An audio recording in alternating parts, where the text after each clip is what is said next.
c'est une continuation de notre en tout cas, ligne d'action et de notre agenda. Nous avons été dans beaucoup d'activités, dans l'éducation, dans le sport. Là, on est dans la santé. Je pense qu'un de vos collègues nous avait suivi dans un poste de santé. Il y a au moins un peu plus de 3 mois ou 4 mois. Il nous avait posé la question, après le sport et l'éducation, tu vas où? Je pense que la réponse est là. Aujourd'hui, on est dans le domaine de la santé.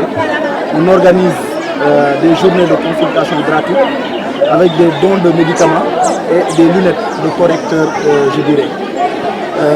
Nous avons organisé ces journées-là pour ce 6 et 7 mars 2020 au niveau du CM1 de Kolda.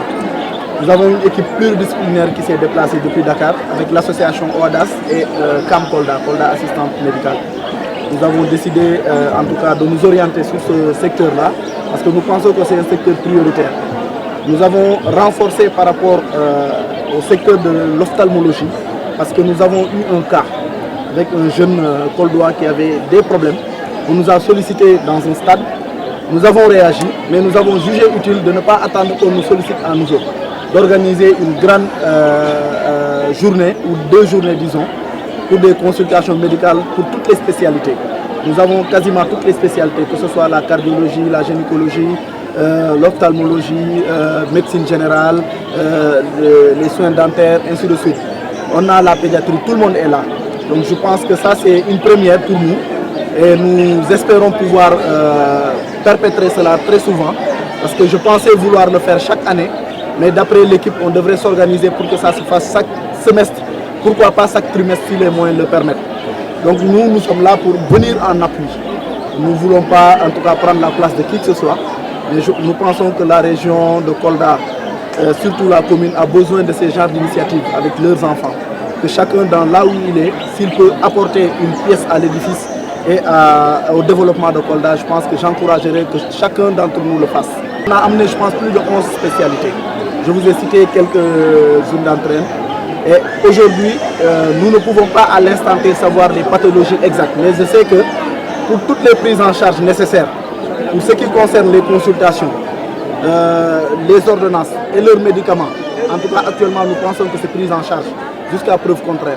Mais nous savons qu'aujourd'hui nous avons eu un retour de population, une arrivée en masse qui nous a quand même surpris parce que nous pensions peut-être contenir tout le groupe. Mais aujourd'hui, ce que je vois ici, c'est que nous devrons augmenter encore ce que nous avions prévu. Quel que soit le dispositif qui avait été prévu, l'appel que nous avons fait, les gens ont répondu très massivement. Donc ce qui fait que je pense qu'on va redoubler d'efforts. On voulait 3000. On voulait 3000, mais je pense qu'avec la journée d'aujourd'hui seulement, on est très loin. Je ne peux pas donner un chiffre exact dans la journée d'aujourd'hui. On est à mi-journée, vers midi. Donc on a jusqu'au soir. Ça ne s'arrêtera pas jusqu'à ce qu'on épuise tout le personnel ou les personnes qui sont là. Donc, je pense que c'est une question pertinente. La raison pour laquelle on a maintenu ces journées-là, c'est parce que d'abord c'est des journées de consultation médicale. Ça aurait été autre chose, nous allions annuler, comme nous l'avons fait pour ce qui concerne la journée des femmes. Je donne l'information avant même de parler aux femmes. Nous avons décidé de reporter cette journée-là parce que le président l'a demandé. Et nous allons nous conformer à sa demande.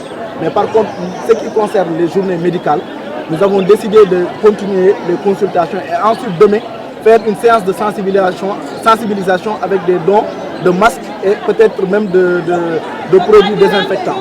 Nous sommes en train de nous organiser pour que ce qu'on aurait dû faire hier en termes d'activité, que ça soit peut-être transformé en une sensibilisation générale avec à notre chevet l'agence de la couverture maladie universelle, avec laquelle nous avons décidé de travailler pour enrôler plus de 5000 personnes.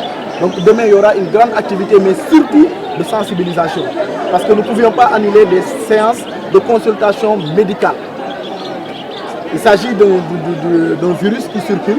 Donc il est important que quand même on ait la possibilité de consulter certains. Parce qu'il n'est pas évident d'avoir souvent des médecins de toutes les spécialités à Kolda réunis au même moment pour faire le même travail dans la même journée. C'est quasiment impossible. Donc si nous avons fourni tous ces efforts-là, nous avons jugé utile, avec en tout cas une discussion approfondie avec les autorités administratives de la région et de la commune pour leur demander est-ce qu'on pourrait continuer au moins les consultations gratuites pour ce qui concerne les journées de santé. Tout ce qu'on faisait comme rassemblement, on reporte à une prochaine fois, sauf pour la journée de demain. où à 15h, 16h, nous avons décidé quand même de réunir les gens, les sensibiliser, lancer les enrôlements pour la couverture maladie universelle et surtout faire quelques actions à l'endroit des populations pour ce qui concerne le coronavirus. Je n'insinue rien, je pense que nous sommes tous des fils de Kolda et que chacun a peut-être un domaine de compétences qui lui est dévolu. Certains ont des domaines de compétences régaliens. Ces domaines de compétences, nous ne venons pas en concurrence, nous venons en appui. Parce qu'il faut se comprendre que la question de la santé est une question primordiale pour l'État et c'est une question de souveraineté. Donc aujourd'hui, si on a pu organiser ça, c'est par l'appui des gens qui sont là. Donc on ne pouvait pas faire quelque chose sans les autorités locales, sans les autorités administratives, sans les autorités médicales.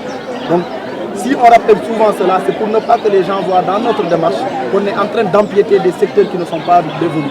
Mais sachant qu'on est dans un pays démocratique, on est dans un système de gouvernance participative, nous sommes des citoyens, Dieu fait que nous avons quelques moyens, très peu, mais on a décidé de les partager avec les populations pour les soulager pour ceux qui n'arrivent pas à avoir pour le bon. Donc nous nous substituons à personne, mais nous essayons d'appuyer.